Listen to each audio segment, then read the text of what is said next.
Sebelumnya, Assalamualaikum warahmatullahi wabarakatuh. Perkenalkan, nama saya Isnandur Aini dengan NIM 123180063 dari Praktikum Mobile Bulka.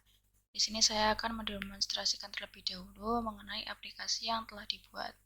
Jadi nama aplikasinya adalah COVID-19 dan di sini ada identitas saya, nama saya dan juga NIM saya. Kemudian ada juga judul yaitu kasus COVID-19 Jawa Barat. Nah, di sini ada dua fragmen, di mana fragmen pertama adalah fragmen yang berisi mengenai kasus COVID-19 yang ada di Jawa Barat. Kemudian fragmen yang kedua berisikan list rumah sakit rujukan yang ada di Jawa Barat. Kita ke fragmen pertama dulu, yaitu fragmen yang berisi kasus tadi. Jadi di setiap row yang ada pada list ini itu diurutkan pada kasus terbaru atau dengan tanggal terbaru. Kemudian pada setiap row-nya itu ada tanggal, kemudian ada jumlah kasus yang terkonfirmasi sebanyak data ini, kemudian sembuh, dan juga jumlah meninggal.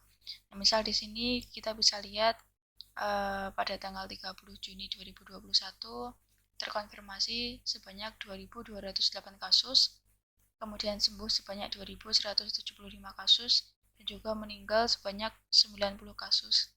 Selanjutnya kita akan melihat fragmen yang berisi rumah sakit rujukan. Jadi kalau misal kita berpindah ke fragmen satunya, nanti akan muncul toast berikut yang berisi tulisan mengambil data rumah sakit.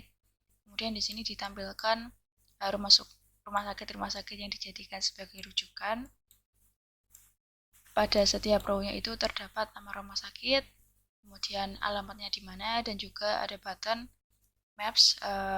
Jika kita memencetnya, maka akan diarahkan ke Google Maps lokasi daripada rumah sakit tersebut. Misal di sini kita coba Rumah Sakit Umum TNI AU Lanut Sulaiman. Kita pencet Maps, kita diarahkan ke Google Maps.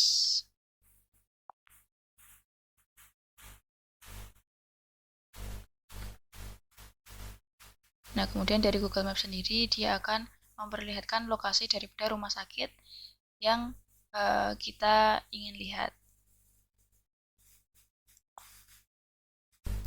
Oke, selanjutnya mungkin saya akan menjelaskan terlebih dahulu mengenai codingannya. Mungkin tapi sebelum itu kita lihat dulu API aslinya. Jadi API aslinya itu didapatkan dari API Public Picobar. Untuk fragmen pertama menggunakan akses berikut.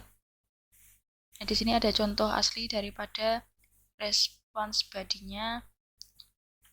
Nah, kita nanti membutuhkan data pada konten itu adalah confirmation meninggal, confirmation selesai, dan juga confirmation diisolasi. Sedangkan untuk rumah sakit rujukannya, nanti kita menggunakan akses berikut /sebaran v2/jabar/vaskes. Kemudian ini ada contoh response body-nya juga. Nanti yang kita ambil adalah alamat dan juga nama dari rumah sakitnya. Selanjutnya saya akan menjelaskan codingannya terlebih dahulu.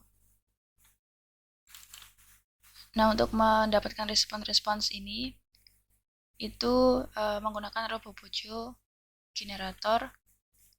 Nah, untuk fragmen pertama atau data kasus hariannya secara otomatis dari RoboBojo itu akan menghasilkan 4 kelas, yaitu ada content item yang berisi data-data yang dibutuhkan tadi, seperti ada get confirmation diisolasi untuk mendapatkan kasus terkonfirmasi, kemudian ada get confirmation meninggal untuk mendapatkan data jumlah yang meninggal, dan juga ada get confirmation selesai untuk mendapatkan data yang sembuh. Sedangkan pada respons rumah sakitnya, rumah sakit rujukannya itu ada 2 kelas, yaitu data item dan juga response RS. Mungkin kita mulai dulu dari main activity. Sebagai activity yang pertama kali diakses saat kita membuka aplikasi. Jadi di sini dideklarasiin bottom navigation view, main navbar. Kemudian main navbar ini didapatkan dari komponen di layout yang mempunyai ID main navbar.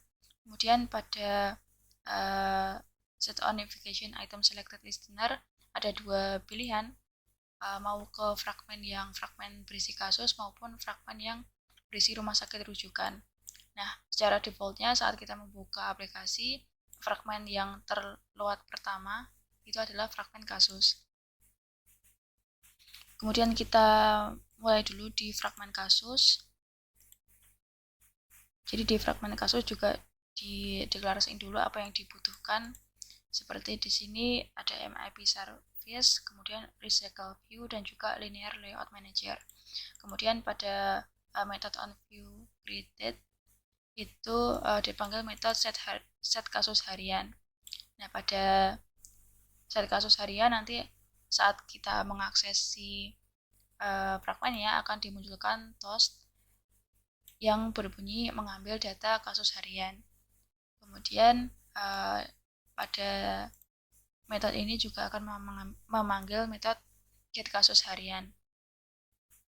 Di sini diinisiasi call-nya map service.getResponse, di mana map service itu pada getResponse untuk mengambil rekapitulasi data harian COVID-nya. Kemudian nanti di data yang ada itu di reverse atau dibalik gitu sesuai dengan diurutkan dari tanggal kasus terbaru sampai yang terlama. Kemudian di set adapter, pada adapternya dideklarasiin dulu apa yang dibutuhin juga, seperti ada text view, TV sembuh, TV tanggal, TV meninggal, TV terkonfirmasi, dan juga recycle view. Nah, di sini TV sembuh didapatkan dari komponen yang punya ID ET sembuh, kemudian meninggal untuk ET meninggal, terkonfirmasi, ET terkonfirmasi, kemudian untuk tanggal TV tanggal. Nah, di sini di set juga datanya TV tanggal itu didapatkan dari variabel date, di mana date itu didapatkan dari result, yang dimana result itu merupakan ini list daripada konten item. Kemudian get position get tanggal untuk mendapatkan tanggal setiap kasus harian. Kemudian ini adalah ini digunakan untuk mengubah urutan tanggalnya, dimana kalau kita lihat dari API aslinya itu, nah tanggal di sini itu terbalik ya, jadi formatnya adalah tahun, bulan, dan juga hari. Dan di sini kita balik menjadi hari, terus bulan, dan juga tahun. Nah, pada TV sembuh di set text string value of data yang berisi kasus selesai atau kasus sembuh. Kemudian untuk meninggal itu